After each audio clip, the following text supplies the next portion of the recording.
Mother Teresa once said, I alone cannot change the world, but I can cast a stone across the waters to create many ripples. Hello, everyone, and welcome to Nerdy Optometrist, a podcast channel for all things optometry. And this is your host, Ukti Vora. Before we dive deep into the episode, please remember to like, share, and subscribe to my channel and leave a review for this or any of the other episodes that you have enjoyed. Before we get into the introduction of two amazing guests that I have today, I would like to give a huge shout out to BostonSight, who has sponsored this episode.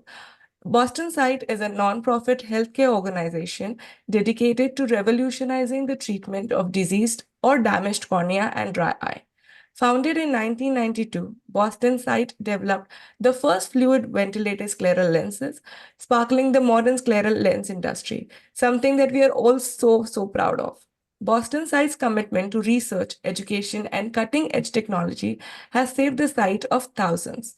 They pioneered PROS, a treatment for severe ocular surface disease, and their BostonSight scleral lenses are trusted by eye care professionals worldwide. As the number one contributor to specialty lenses research in the US and second worldwide BostonSight's innovative treatments and products, they have reached 39 global markets and transforming the lives of over 40,000 eyes since 2017. A huge shout out to BostonSight. I will be dropping their links. Do check it out if you haven't done that. Now, let's dive into the introduction of these two amazing game changers who have made multiple ripple effects to make sure that we all have healthy and beautiful eyes. I'm so privileged to have Dr. Karen with us today, who is a Senior Vice President, Clinical and Professional Affairs at BostonSight. She leads the BostonSight Needham Clinic team of doctors that contributes to innovation and new product development and engages eye care professionals around the globe through educational and speaking opportunities. She is the founder of BostonSight's FitAcademy program, which have educated hundreds of residents and practicing doctors in effective use of scleral lenses. I'm sure you're all aware about her if you are into this space.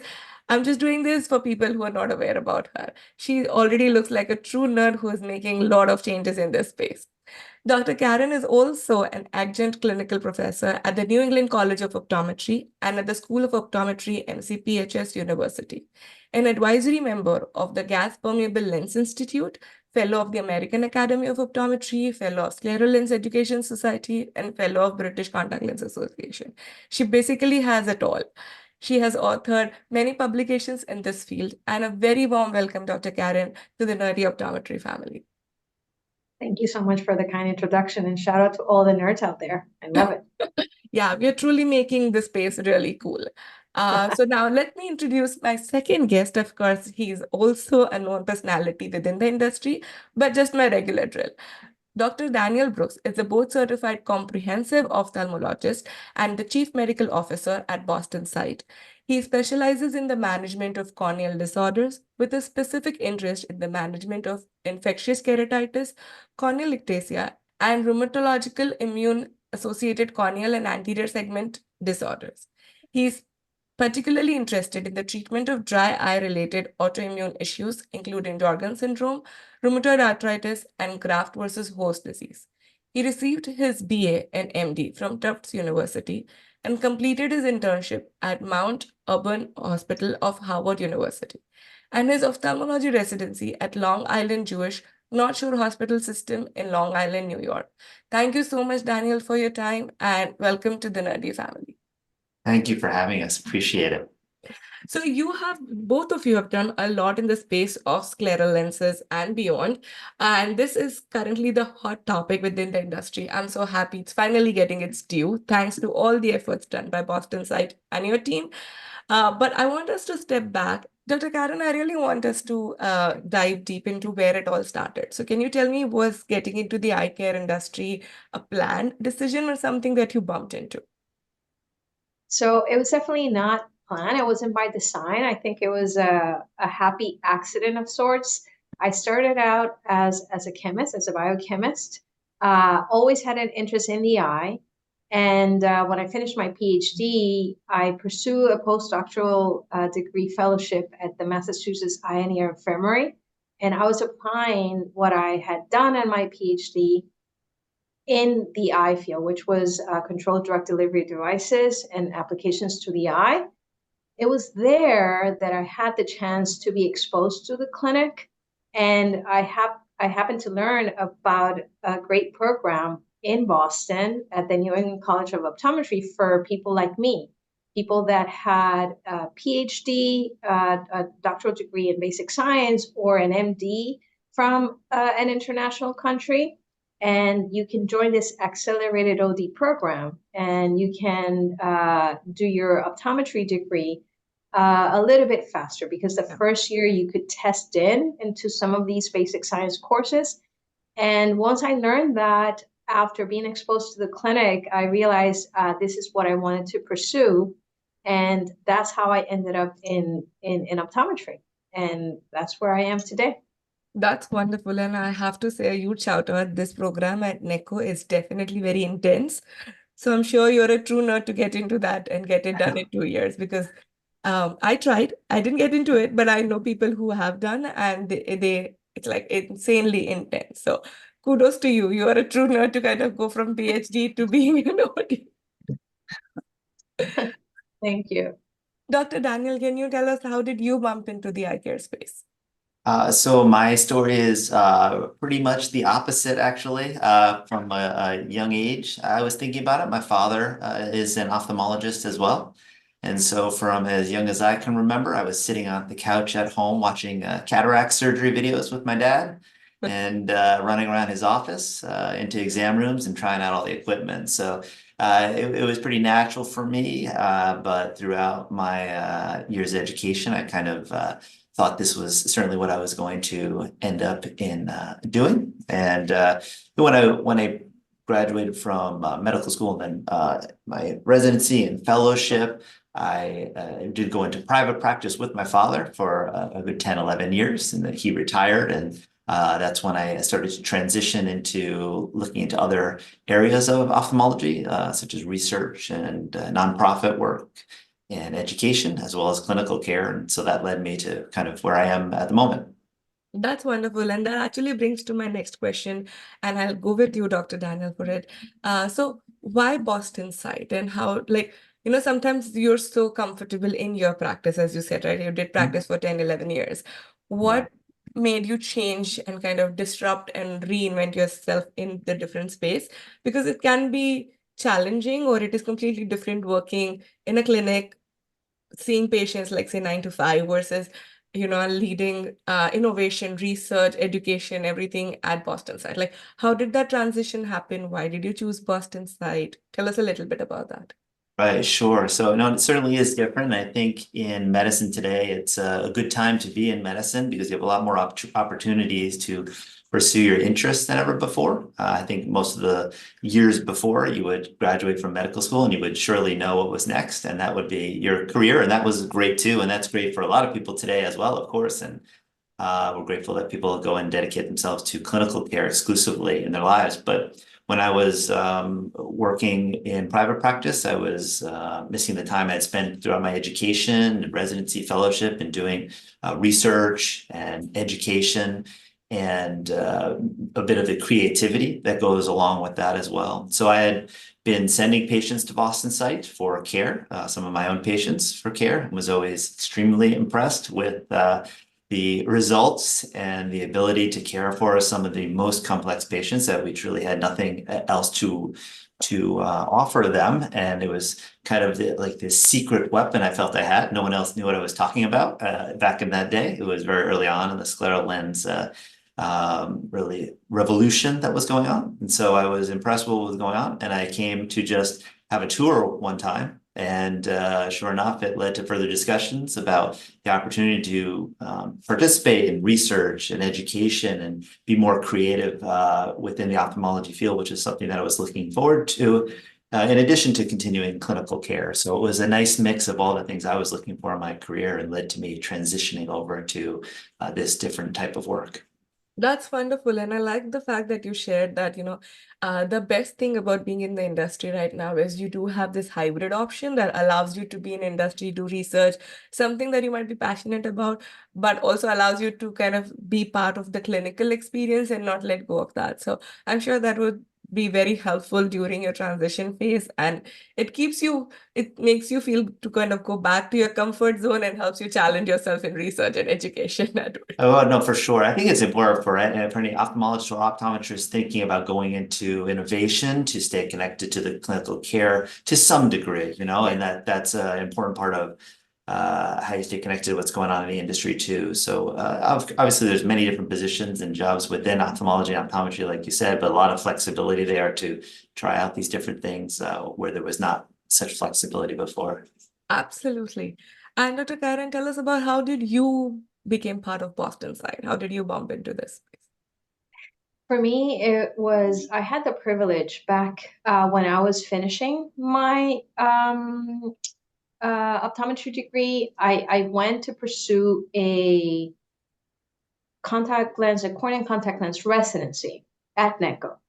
And I was very fortunate because one of my rotation sites as a resident was BostonSight. And we're talking about 2005. And ScleralLenses were not really mainstream at the time. In the United States, it was Boston, this location, Boston Foundation for Sight at the time, now BostonSight, that offers ScleralLenses. And it wasn't part of our regular curriculum in optometry school, definitely not in the contact lens course. So when I started as a resident, I started visiting this site and seeing all the possibilities that we could do with these lenses, something that I had not yet seen during my academic years of formation. I was blown away. I was blown away because, as Dan said, a lot of back then and even today, a lot of the cases that were referred to our clinic were pretty complex in nature. And for me as a resident to see what we could do was an eye-opening. It was very exciting. And I was very fortunate and privileged that at the end, at the conclusion of my residency, they were looking to expand and hire a second optometrist. And I was very fortunate to have been offered that opportunity. And I have to say that was one of the, I think it was a pivotal time for me personally. I was very honored. I took that opportunity, and 18 years later, here we are. So That's wonderful. So you also mentioned something which is like so interesting and intriguing for me. The fact that you felt, oh, it just started, it was brand new there, but you could see the potential. So you were pretty much a visionary to able to kind of explore into this space of unknown because it can be scary, right? Like as you said, they're like just BostonSight offering some space or something in ScleralLenses. It was not the cool or the famous scleral lens that we know today back then. And diving into that space can be a little bit tricky because you are like exploring all the new possibilities, but I'm so glad that you did. indeed, it was intimidating. I'm not going to lie. There was a lot that it was not known at the time. But at the same time, for me, it was a challenge, and it kept things interesting for me. I think it matched well with my personality. And at the time, I also saw this as an amazing way to collaborate with ophthalmology, especially because it's an area of specialty. And seeing how ophthalmology, were referring to us, I told myself, this is an amazing synergy. And I would not be competing with ophthalmology, but rather collaborating. And so that was very attractive to me at the time, and definitely still is. That's so wonderful. I'm so glad you mentioned about two things. One about collaboration or collaborative care, which is I feel so important in healthcare space, whether it is optometry and ophthalmologist or even with the primary healthcare physicians. I feel healthcare needs to be a lot more collaborative and like more shared care which I'm glad that industry is moving towards that space. And the fact that you mentioned that is going to be my learning, you said that the challenges are keeping things interesting for you. Sometimes we fear challenges, but I'm glad and I'm so happy to hear this take of yours that it keeps things interesting. And I'm going to take that as my one learning lesson from this conversation. For sure. Dr. Daniel, as we were discussing about specialty contact lenses, right? As I mentioned earlier, it finally is getting its due. It's getting its importance. The awareness is there. And I'm sure you all have contributed a lot towards this initiative. But tell us a little more about the difference in the designs and the advances that have been made. A little more about, say, the Pros lens versus BostonSight scleral lens. Like, what are the differences? Can you share a little bit more on the nuances of it? Sure, absolutely. So part of the answer to that question lies in what Karen was talking about already, really where BostonSight came from and who was coming to BostonSight early on. And it was truly patients that had absolutely exhausted every other option. The most complex cases, the most severe cases would travel from anywhere in the country or internationally to come in to receive this care. And so when we start to talk about how PROS has grown or how BostonSight scleral lenses have grown, both PROS and BostonSight scleral still serve an important purpose on their own. And so we generally break it down into, how severe is the disease, how complex is the disease. And if you're looking at a more severe or more complex disease, you're typically talking about the innovations that involve PROS and the PROS treatment. And that means patients are, just generally speaking, taking part in a medical model, a PROS treatment that they come in to see us for anywhere from 5 to 10 days, you could say, in general, where they spend every day learning how to use these devices, putting PROS in and out, getting support for that, having the fitting done, having the examinations done on a daily basis till we get to the endpoint with these severe or complex diseases where everyone is happy. The patient is happy, they're more comfortable, or their vision's better, or their surface and their eye is being supported in a more healthy way.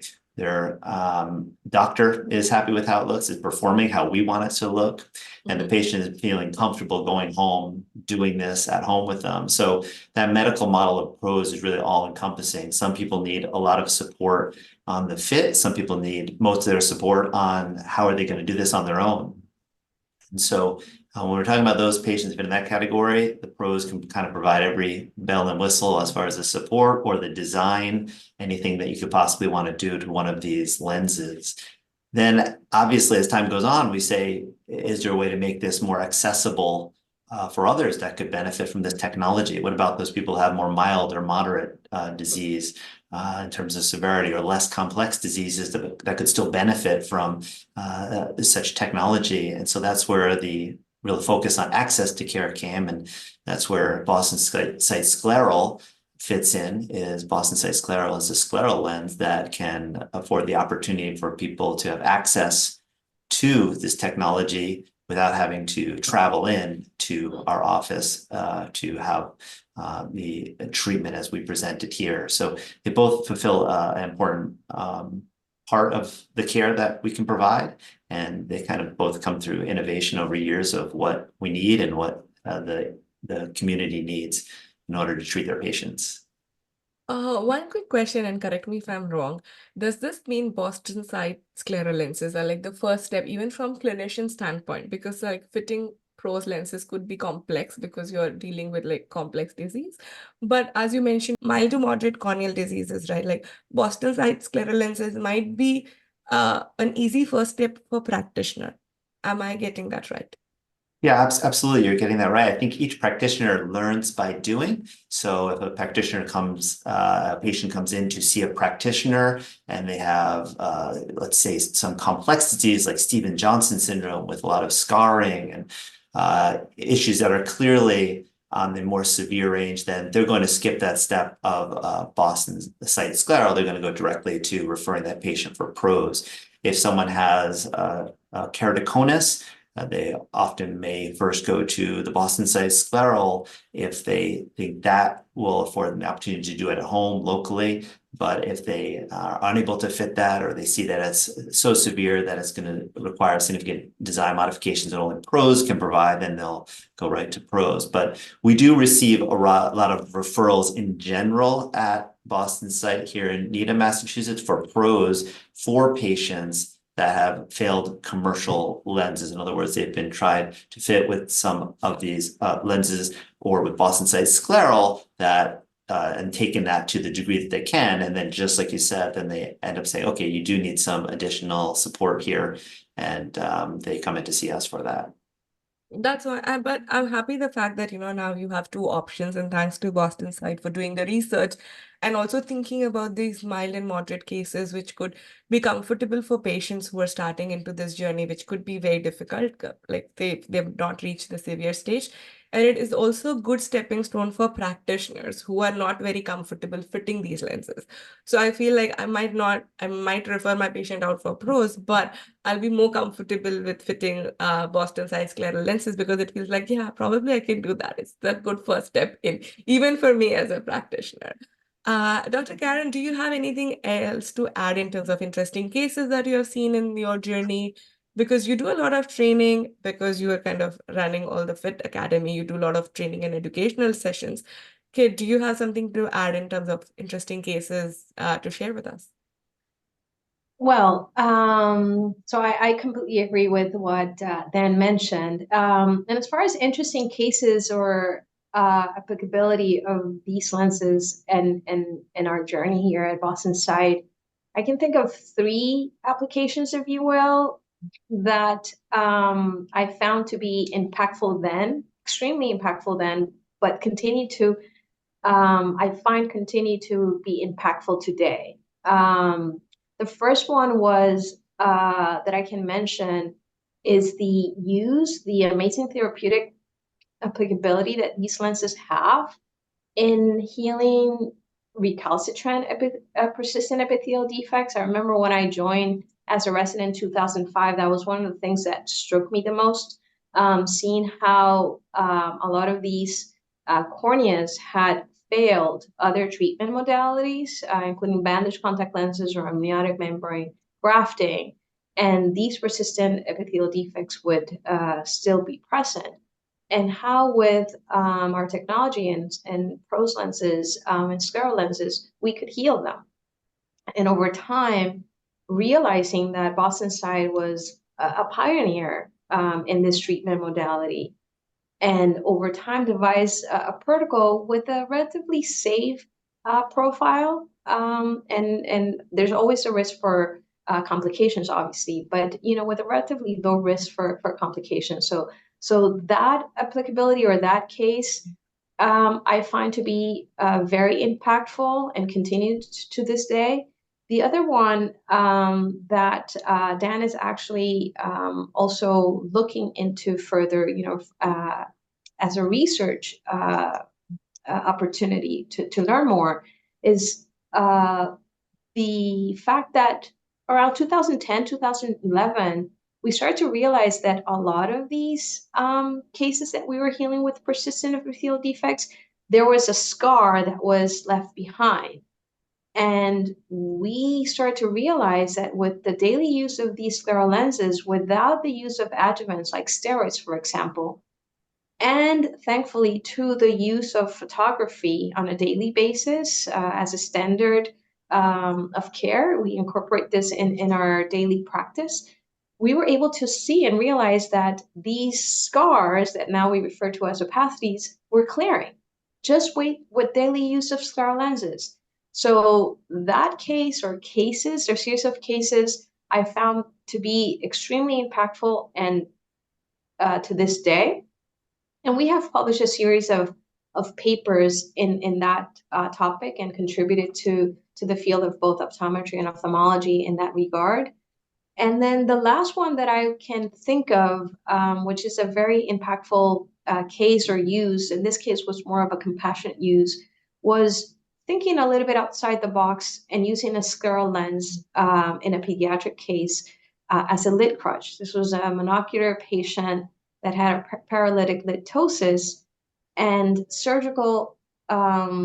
further surgical interventions was not an option. And so at the time, we proceeded with a lot of caution. I mean, we as we do all of our patients, and we monitor very closely. But 10 years later, to see that we are changing this child's quality of life, because now she used to hold her lid open in order to function, and now she can go about her life. We're improving her vision, and in addition, we're actually improving her ocular surface. That was a bonus that we were not even expecting. So those are, I can summarize those in that question in those three cases or applications, if you will. I think they're amazing. But definitely, we can be here for a very long time on the things that we can do with ScleralLenses. I'm sure we can have another episode just talking about interesting use cases. But the reason I was asking about these interesting use cases is the fact that when you talk about these cases, you did share top three, I would say the most complex as well as the ones that give you the most satisfaction with the outcomes. But I want to understand, what are there any barriers or challenges in fitting these lenses? And I'll ask both of you, because I believe both of you might have a different perspective with it. But Dr. Karen, I'll go with you first. Did you find any challenges in fitting these lenses or in any adoption of these lenses? Yeah, I mean, just thinking about the pediatric population, for example, some of these patients that have come or have been referred to us, they're nominally candidates from an ocular surface point of view, perhaps from a condition point of view, but they might not be ready for the daily use of this lens, the training ability, or for us to be able to train appropriately their parents to apply and remove. So that is one population, for example, that I can say we have faced such situations where we think the patient would be a candidate, but simply just from the training point of view and the daily use of it, they're just not ready. And sometimes we have to be creative and co-managing with other specialists and ophthalmologists, and then revisit and then see these patients later on. So that's just one case. I'm sure Dan can share some others.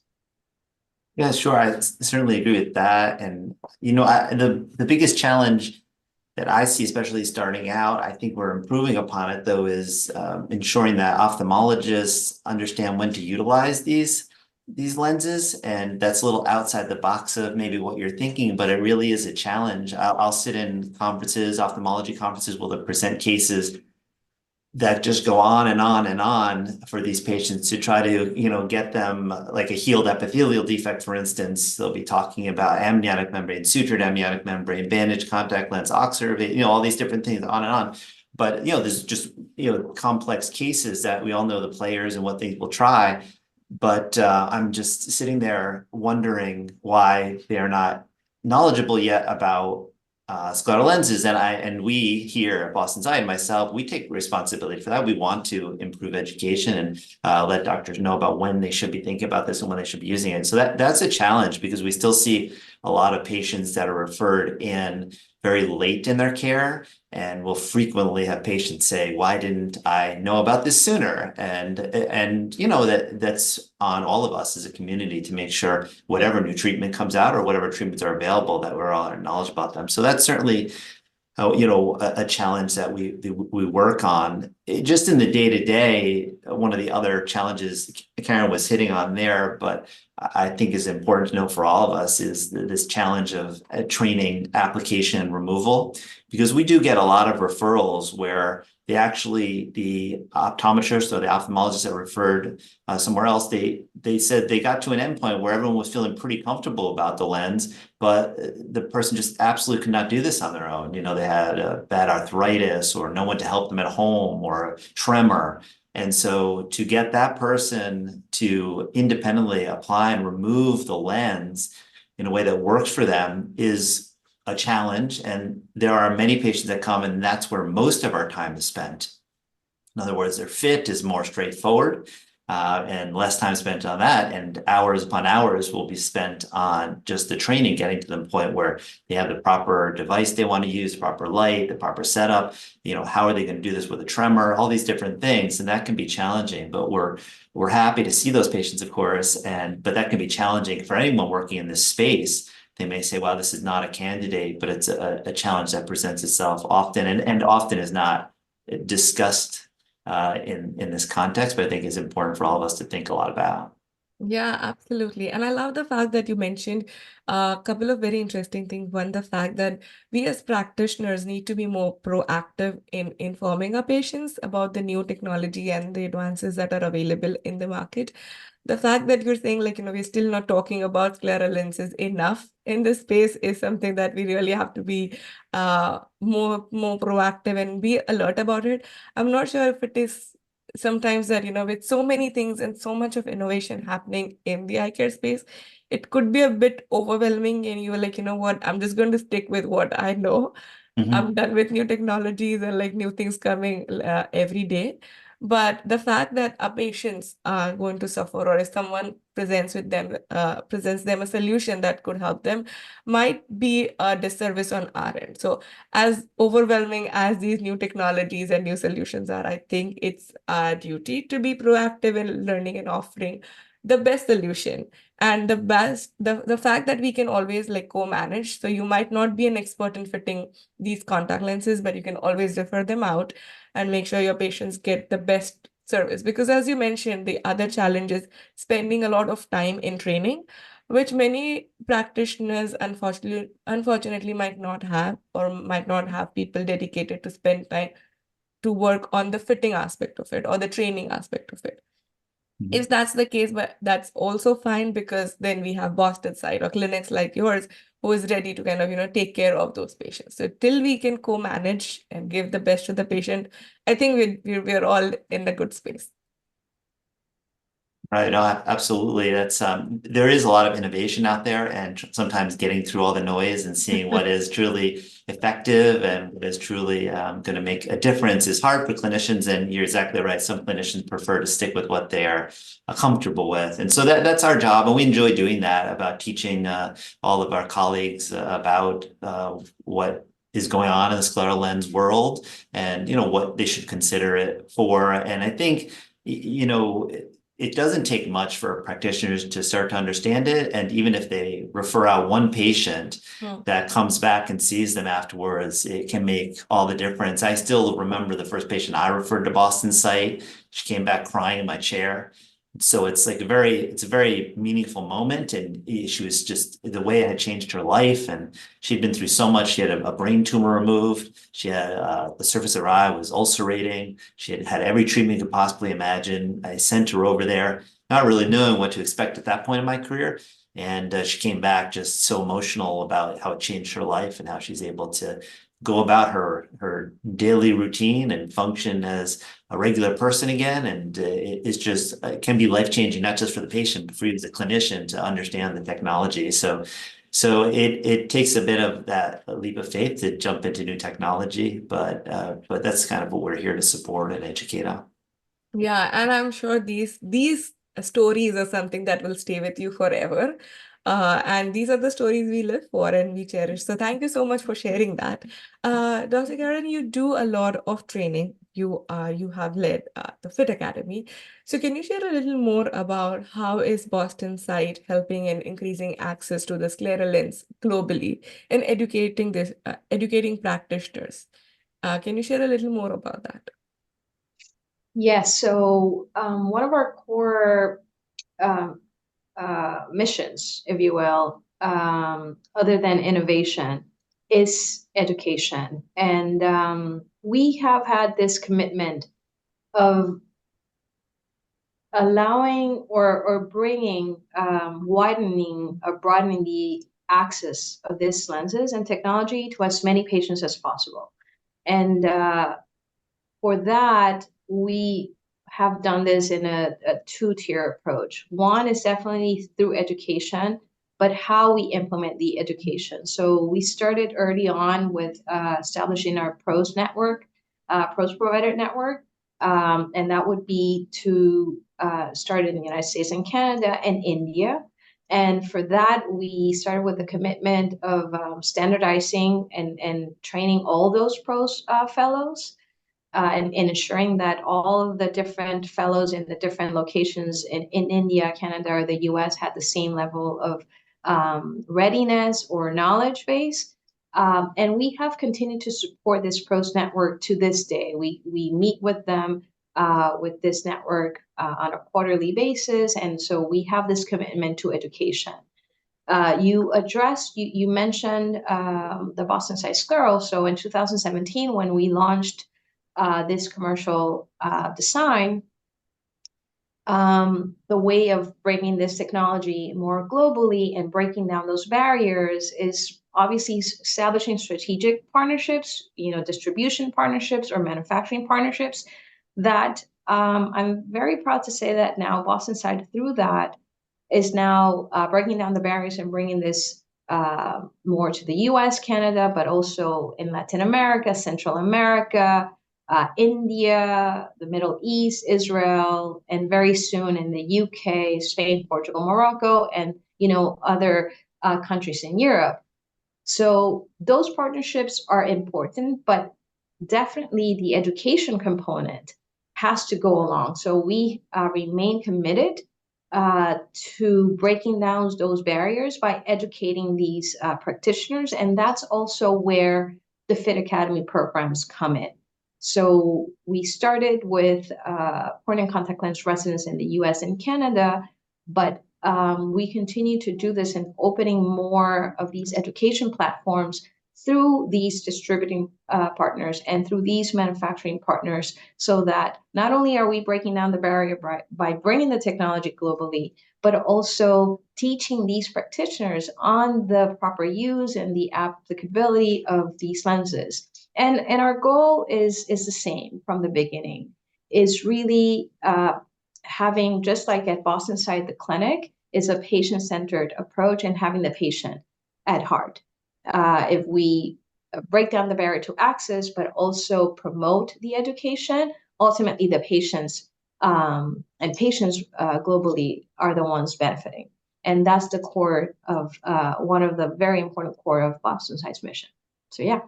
Absolutely. And I have to share this fact that when I was studying optometry back in India, I did have, so I did study from Lotus Eye Hospital, and we did have access to these lenses.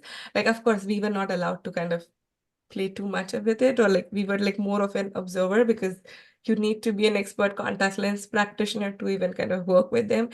And at that point, I'm like, it's too complex for me. I was not a true nerd back then.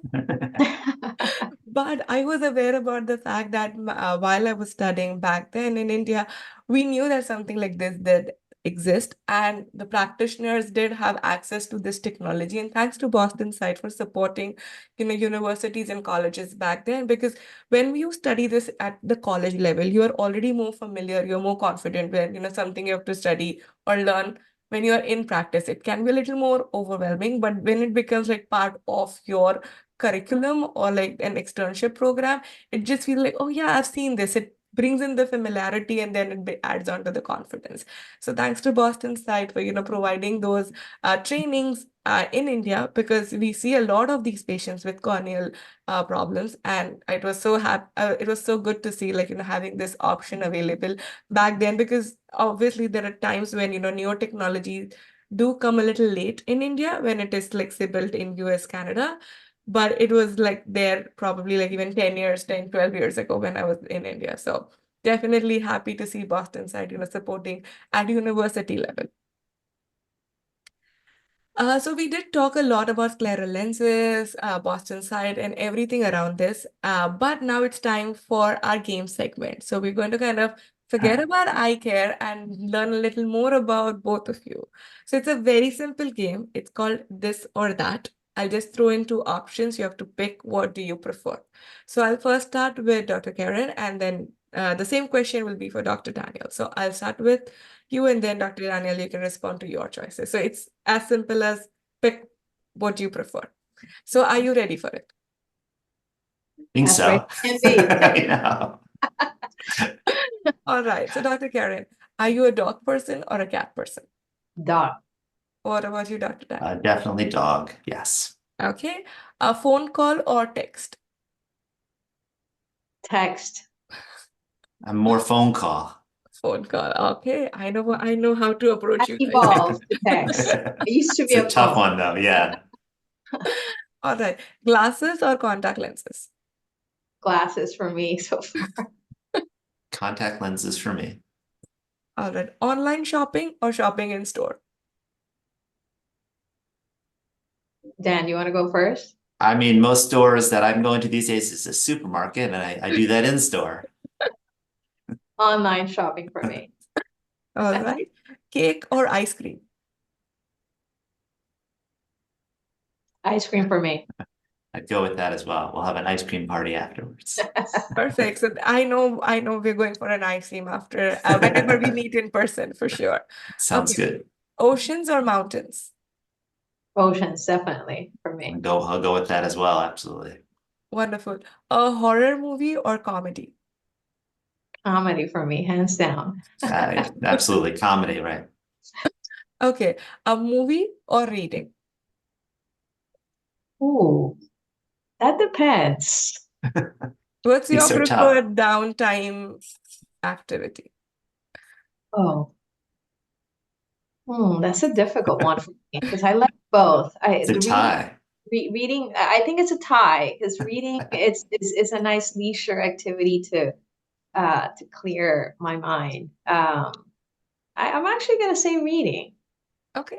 What about you, Dr. Daniel? I'm usually doing the movies, but reading to my kids, I like that. Okay. Okay. A day at a park or a day at the beach? Beach for me. Thought it was going to be a day at the park or a day at work, but I'll pick the beach too. All right, with that, that's the end of our game segment. I definitely learned what we're going to do next. We have to be at the beach and we have to eat ice creams. I will call Dr. Dan and I'll text Dr. Karen. So definitely learned a lot. And we have to watch a comedy movie together. So these are my learnings for what we need to do when we meet next. But before I let both of you go, can I have one final takeaway message for all my listeners? Dr. Daniel, I'll go with you first. Sure. I think we talked a lot about scleral lenses and their utilization. I think it's important for everyone to look into it, educate themselves as well, or look to an expert in the field to get educated about them because it can truly change lives in implementing them into your practice and learning more about them. Absolutely. And Dr. Karen, your final takeaway message. So, first of all, to thank you for your interest in speaking with us and learning a little bit more about BostonSight. I will have to agree with Dan. I think this is a great time for any of the listeners who are, even slightly curious about scleral lenses to learn about scleral lenses. Because there's so much access to education, online education, really at the comfort of your own home. There's so many resources. So, and it's amazing technology, and we can truly change lives. So, if any of you are listening and you're curious about these lenses and what we can do with them, it is a great time to be curious. So I encourage all of you to just get started, and the easiest way is just to listen to a podcast like this. Just very high level education about the technology, but dive a little bit more deeper because the resources are there. And I just want to just give one mention to the ScleralLens Education Society. They have a wide resources for people that are interested, and that you can become a member for free. So that would be my takeaway. If you're interested, you're in the right time, and I encourage you to do so. Absolutely. I love the fact that you also gave us a free tip to kind of go and kind of find free resources. But all the listeners, do check out BostonSight if you haven't. I will be dropping the link in the description so you can visit their website. And as Dr. Karen and Dr. Daniel mentioned, like, it could be overwhelming to start, but start somewhere because it's going to be a very, very, very amazing journey. Probably you'll never look back once you start fitting ScleralLenses. Also consider co-management because that's something that will help our industry overall.